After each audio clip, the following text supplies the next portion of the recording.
What's going on, guys? It's Pete Nova from the Face Off Sports Network. I am back with my Week 10 running back rankings slash tiers to help you win your fantasy football matchups.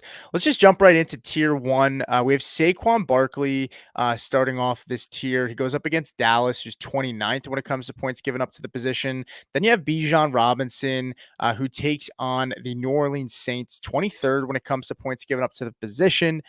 Derrick Henry, who goes up against Cincinnati. He gets the toughest matchup in this tier. Cincinnati's ninth when it comes to points given up to the running back position. And then we look at Kyron Williams going up against Miami, 25th when it comes to points given up to the running back position this year. And then Devon Achane. I do want to focus on Devon Achane as the last guy in this tier. I do think he has the upside to finish as RB1. I think out of everybody not named Saquon, I think his matchup stands out the most to me. He's going up against the Los Angeles Rams, who are 16th when it comes to points given up to the position. But this is a guy that's been ascending since Tua came back. In the last 2 weeks, he's gotten targeted 8 times in each game. He's caught a minimum of 6 passes for 50 yards in the last 2 games. And he hasn't scored less than 23 PPR points when Tua has been under center. DeAndre Swift, I look back at week 4, he caught 7 passes for 72 yards and scored 29 points against this defense in week 4.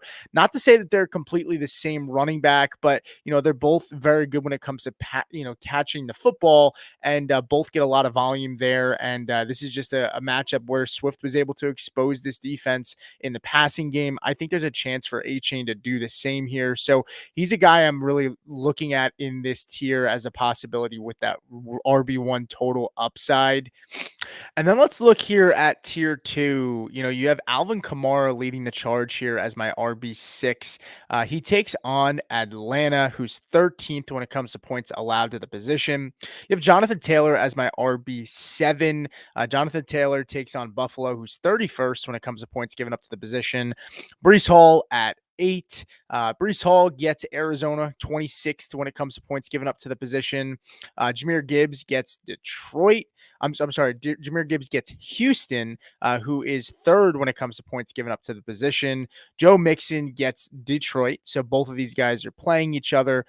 Detroit is 5th when it comes to points given up to the position. So they are stingy. Both of these guys have the stingiest matchups in this tier. Then you look at Aaron Jones, who, probably gets the juiciest matchup out of all of them outside of Jonathan Taylor. He gets Jacksonville, who's 30th when it comes to points given up to the position.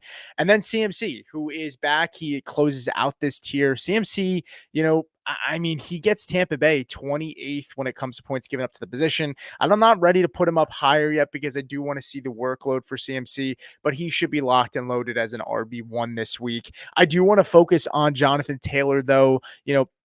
Jonathan Taylor gets Buffalo, like I said, 31st when it comes to points given up to the position. 29 points on average is what they're giving up to running backs in PPR over the last 4 weeks.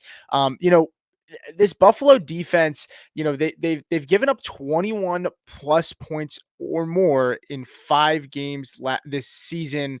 They've only Jonathan Taylor has only had 1 game of 15 PPR points or less. He's got 11 goal line carries inside the 5 in 6 games played this year. And the Colts really need to rely on him to win this game, bounce back from that tough matchup that they had against the Vikings last week, where this offense just did not look like themselves.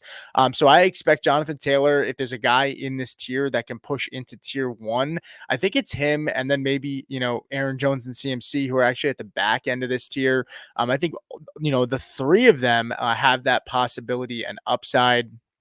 And then we move on to tier 3. It's going to be led by DeAndre Swift, who we talked about last tier. DeAndre Swift goes up against New England, who's 27th when it comes to points given up to the running back position. Then you have Tyrone Tracy of the New York Giants going up against Carolina, who's the worst when it comes to points given up to running backs at 32.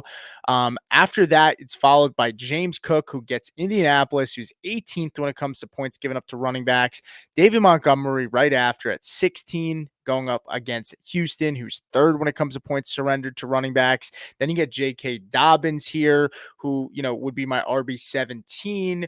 And, he goes up against Tennessee, who is 19th when it comes to points allowed to the running back position. Dobbins has played really solid this year. He's beaten all of my expectations. So kudos to him coming off of all those injuries he's had. Then you have James Conner closing out the tier as my RB18. He goes up against the New York Jets, who are stingy and tough against running backs. 10th when it comes to points allowed, just giving up 20 total per game. But I do want to focus on Tyrone Tracy here. Tyrone Tracy gets Carolina, who is, like I said, the absolute worst when it comes to points given up to the running back position. They allow the most at 31 per game to running backs. And they haven't given up less than 13 PPR points to a running back all year. In every single game, there's been one running back, sometimes two running backs that have 13 or more PPR points to Carolina. So the floor is there for Tyrone Tracy. And since week 5, he's had under 17 touches just one time since week 5. So this looks like it's Tyrone Tracy's backfield at this point. I think Tyrone Tracy has a chance to squeak into that RB2, into that RB, that tier 2 and RB1 upside. So take a look and keep an eye on Tyrone Tracy this week. My tier 4 is going to start off with Chase Brown. Chase Brown gets Baltimore this week, 8th when it comes to points given up to running back position, followed by Chuba Hubbard, who gets the New York Giants, 17th when it comes to points allowed to running backs. Then you got Najee Harris at 21. And, Najee Harris has gotten better and better. He's rushed for 100 yards in the last 3 games.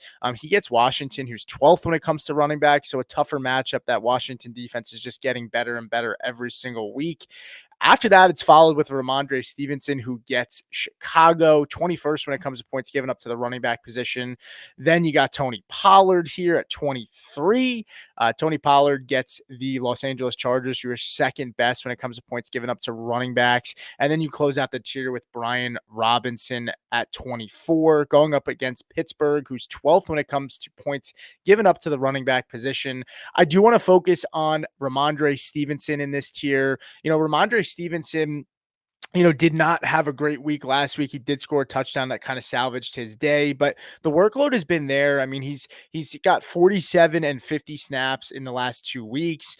He's had 3 or more targets in every single game but one this season. And the Bears just gave up a combined 26 PPR points to James Conner and Benson. So, I expect Ramondre Stevenson to have a nice week. He's probably to me, based on his matchup, he has the most upside in this tier to break into that tier above him. But that's going to do it for me, guys. Thank you so much for watching the video. If you have questions, drop them into the comment section below. Make sure to hit like and subscribe, and I will see you next time.